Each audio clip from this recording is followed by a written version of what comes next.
Um, Ellis Island's an important place. I'm glad to be here with my fellow honorees today. For me, Ellis Island's about if you can't really know who you are or where we're going, unless you know who we were, where we came from.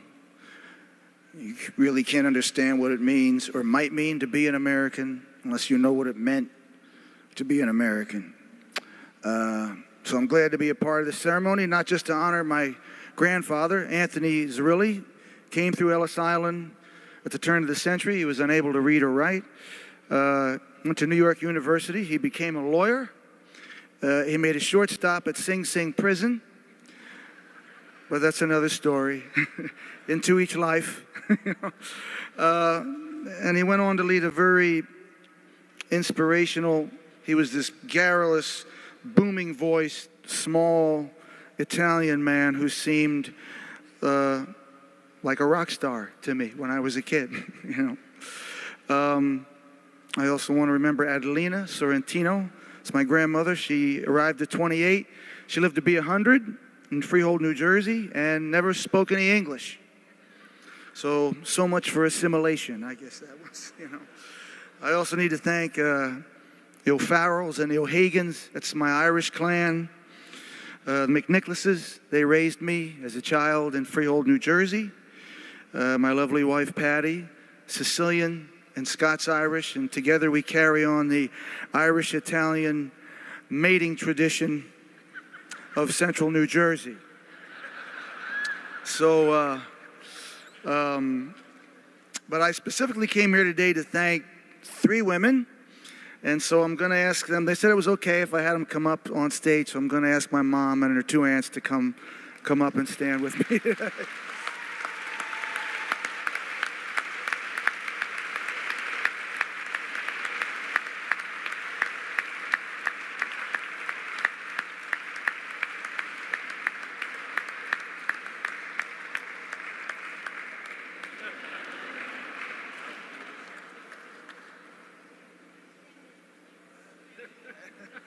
So I've grown up with these women. They're Anthony's 3 daughters, my mother Adele and my 2 aunts Dora and Anita, and they have personified for me the tough optimism and the work ethic of first-generation born American citizens. They've lifted my spirit. I think they put the rock and roll in me and provided me with place and rooted me into an experience that's filled my family and all of my work with great, great meaning. My Aunt Dora is 90. She's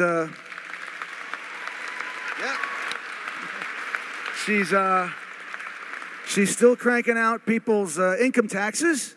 So if you need help with your taxes, I know it's a little late now, but next year she's still available. She graduated from college with honors at 67 years old.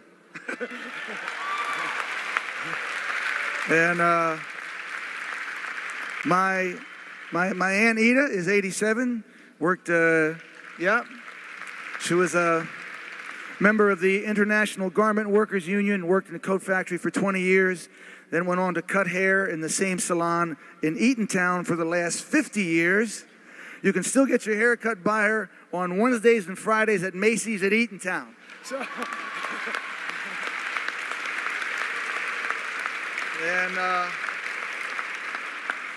And my mom, of course, Adele, she's 85. Next week, she worked as a legal secretary for 47 years, married to a turbulent Irishman. I have to thank my father, Douglas, also. And now, thanks to a fortunate son, she resides in modest luxury in an undisclosed location. But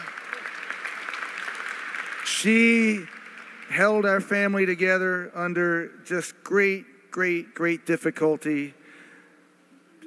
She did an unusual thing. Her parents were relatively well off, and she married into poverty and served there for a good part of her life and really held us all together. Thank you, Mom. Love you very much. These fabulous women, they are my living connection to my heritage, to Ellis Island, and for me, what it means to have come here as an immigrant. So I love and admire you all, and thank you very much. Oh, you heading out? Stay. Soak it up. Enjoy. When's this going to happen again? I don't know. Soak it up. But,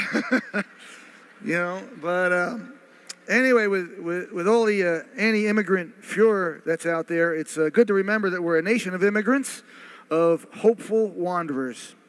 And we cannot know who is coming across our borders today, whose story will add a significant page to the American story, who will work hard, who will raise a family, whose new blood will strengthen the good fabric holding our nation together. So I'm proud to be here today as another hopeful wanderer, a son of Italy, of Ireland, and of Holland, and to wish God's grace, safe passage, and good fortune to those who are crossing our borders today, and to give thanks to those who've come before, whose journey, courage, and sacrifice made me an American. Thank you.